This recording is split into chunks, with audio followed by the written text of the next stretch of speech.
Hello, good morning. What's up mga kaoink-oink? Welcome back again sa aming YouTube channel. Hello mga kaoink-oink. Good morning, good morning, good morning. So, ang tagal kong hindi na ako nakapag-vlog, no? So, ito ay update lamang, no? Sa buhay ko, no? So, ano kasi mga kaoink-oink, kaya hindi ako nakapag-vlog. Kay, ano naman kaoink-oink? Napapangitan ako sa sarili ko. Diyos ko. Tapos, ano kasi mga kuing tingnan nyo all, yung ilong ko, at saka, ay, Diyos ko. Kaya ayaw ko mag-vlog. Pero, sinubukan ko, sabi ko, para nalaman din ninyo kung ano na yung gender, no, ng baby ko. Kasi, I'm 5 months pregnant. So, 4 months na lang ang hihintayin natin ay lalabas na yung aking baby. Ayun. So, kahit na nga mga koink-koink, ayun, nakikita nyo dito, umaga pa lang ay naglalakad na ako para mag-exercise and then maglinis-linis na rin ako dito sa paligid, no? Kasi nag-iisa lang ako dito ngayon kay si Randy, nag-deliver siya ng tofu. So, alas 2 pa lang yun siya nagising mga koink-koink and then siya yung nag-decide na mag-deliver ng tofu ngayon kay meron siyang bibilhin. So, ando na siya. Kaya naiwan akong mag-isa dito. Ayan. So, excited na ba kayo mga koink-oink kung ano yung gender ng baby natin? Okay, so, sandali muna. Ano muna tayo? Ano pa? Kwento muna tayo. Kasi alam niyo mo koink-oink, hindi madali yung mga pinagdaanan ko talaga. Kasi parang simula nang naglihi ako, tapos hanggang ngayon, marami pa rin ako nararamdaman mga kaoink-oink. Kaya sabi ko, Diyos ko, ang hirap pala maging ina, ang hirap maging buntis talaga. Kaya sabi ko, tingnan ko yung itsura ko mga kaoink-oink, parang umiba na. Sabi ni Randy, sus, ano ba nangyari yan sa ilong mo? Kaya sabi ko, kaya nga hindi ako nag-vlog kasi yung ilong ko yung lumalaki, kaoink-oink, ayun, kainis. Oh, bahala na, basta healthy kami ni baby ngayon. So, ayan na mga kaoink-oink, kita nyo. Ayan na, malaki na yung tummy ko. Ayan. I'm 4 months na. And, malikot na siya sa tiyan ko. At, ang dami nga nagko-comment kung kailan ako babalik magbaboy pa. Pero sa ngayon kasi mga koink-oink is hindi ko pa talaga kaya. Kasi ultimo nga ni walis-walis ako dyan sa mga paligid ko. Sandali lang talaga. Ayan, meron na agad akong nararamdaman. Masakit na dito sa tiyan ko. Ang dami kong nararamdaman mga koink-oink. Kaya yung ginagawa ko dito is assist lang talaga ako sa kay Randy. And then yung mga linis-linis dyan ay yung kapatid ko na yung maglilinis, hindi na talaga ako. Kasi iba na talaga mga koing-koing. Kasi alam nyo na ilang ano pa ko, tagal ko ng I'm 31 na ako mga koing-koing. So, masyado akong banat sa trabaho nung nasa 20s ako. So, kaya ngayon, medyo iba na talaga kapag magbuntis ng nasa 30 plus na. Ayan. So, marami ka nang mararamdaman. Kaya ako, hinay-hinay lang talaga ako mga kaoink-oink kasi mahirap na para talaga sa sa kasiguraduhan na okay kami ng baby. So, hindi na muna ako makakabalik kay nung nandito na nga yun si Hope at saka si Faith, ultimo mag-alsa ng mga pagkain nila, magwalis, ganon. Hindi man makaya mga kaoink-oink, tsaka na ako babalik. So, huwag kayong mag-alala dahil pagkatapos ko to, tsaka ang saya lang mga kaoink-oink talaga kasi meron naman tayong hihintayin at saka meron akong makakasama na sa susunod, no, na meron akong bulilit na kasama soon. So excited na talaga ako. At saka alam niyo mga koink-oink, ang talaga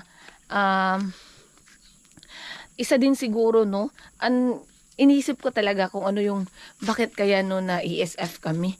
Yun, sabi ko, grabe, ang malas na talaga ng buhay ko kasi nga, ang laki na nang nawala sa akin, ganun. Pero, siguro kung may baboy pa kami ngayon, hindi talaga hindi talaga kami magbalak na mag-baby kasi nga, super busy kami. Pero, talagang siguro si Lord na talaga siguro yung na ganun na okay, sige, ganito yung mangyari para magka-baby na kayo. Kasi kung may baboy talaga kami, hindi talaga namin maisipan na mag-anak kami. Sa totoo lang. Oo, kasi super busy ako. Ako lang nung nag-aalaga eh. Tapos, ngayon, na wala na yung baboy, anak na yung naisipan namin. So, sa ngayon, ayan, grabe mga koink-koink. So, maggi-gender, ako, hindi ito kagaya sa iba, sa nakikita nyo sa vlog, na grabe, ang bongga-bongga ng mga gender reveal nila. Hindi simple lang to mga koink-koink. Papakita ko lang sa inyo. Ayan, so, nagpapa ultrasound ako mga koink-koink. And, ito na nga yun, yung aking ultrasounds. Tadadan! And, ang baby ko ay baby boy! Ayun. So, grabe mga koink-koink. Sabi ko talaga dun sa doktor, sabi ni Randy, Duk, baka Duk magkamali lang na ganito, ganyan. Ang bilis lang talaga mga kuing-kuing nakita na agad yung bitlog. Kaya, sure, 99.9% daw talaga, sabi ni Doc, na boy ang baby namin. Ayan, so, grabe mga kuing-kuing. Ang saya lang, kasi, grabe yung hirap na pinagdaanan ko, yung lungkot. Kasi, iba talaga mga kuing-kuing pala, no? Kapag kami lang dalawa ni Randy, sanay na ako na kami lang dalawa ni Randy noon. Pero hindi ako nalulungkot kasi nga may baboy ako, nakapaglinis-linis ako dyan, tapos ganito, ganyan. Iba din yung buntis na wala ka namang ibang ginagawa, kundi mag-ano lang, tingin-tingin lang, hindi ka pwedeng magtrabaho. Kaya, ang lungkot talaga. Tapos, suka ng suka. Dami mong nararamdaman. Diyos ko, kahirap pala talaga. Kaya, nung nabuntis ako, dun ko na-realize mga koink-koink na hindi pala madali ang maging magulang. Totoo lang. Meron ngang iba mga anak na binabastos nila yung mga magulang nila, pero hindi nila alam na, Diyos ko, sa 9 months na dala-dala nila yun. Ang grabe yung hirap ng mga nanay na magdala ng anak sa sinapupunan. Diyos ko. Kaya ako talaga mga kuing-kuing, hindi talaga ako nagsalita ng mga masasakit sa magulang ko.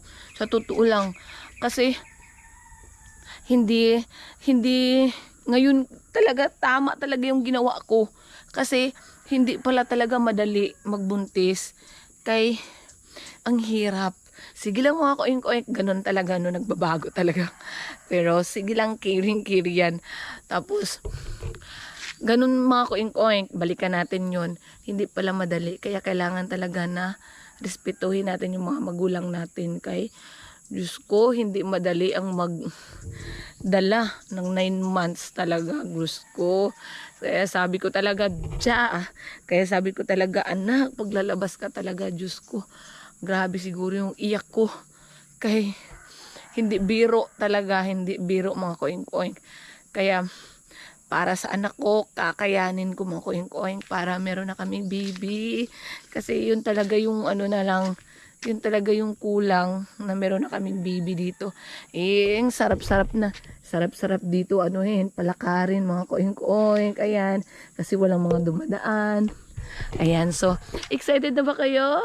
Okay, so, ang gusto ko lang mga koing-koing, mag-request na ako sa inyo kung ano yung gusto niyong pangalan. Pero gusto ko yung maikli lang para hindi siya mahirapan. Gusto ko yung 3 letters. Ayan, 3 letters lang.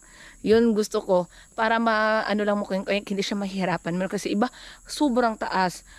Tapos yung iba naman may mga ang dami-dami pang mga kaitsusan. Ayaw ko kasi lalaki kasi mo kung baka tama rin siyang magsulat ng ng pangalan mahaba. So comment lang kayo mo kung sa baba kung ano yung ipangalan natin sa baby boy namin. Ha? Okay, so ayun na-update ko na kayo kung ano na yung sitwasyon ko. So okay lang ako mga kaoing-oing, kakayanin ko. Magva-vlog ako kapag manganganak na ako. And then mag-update lang ako sa sunod na mga araw, no? Kung meron akong kung ano ako mag-vlog.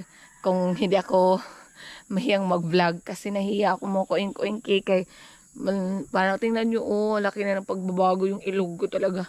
Ay, Diyos ko. Okay, so that's all for today's vlog.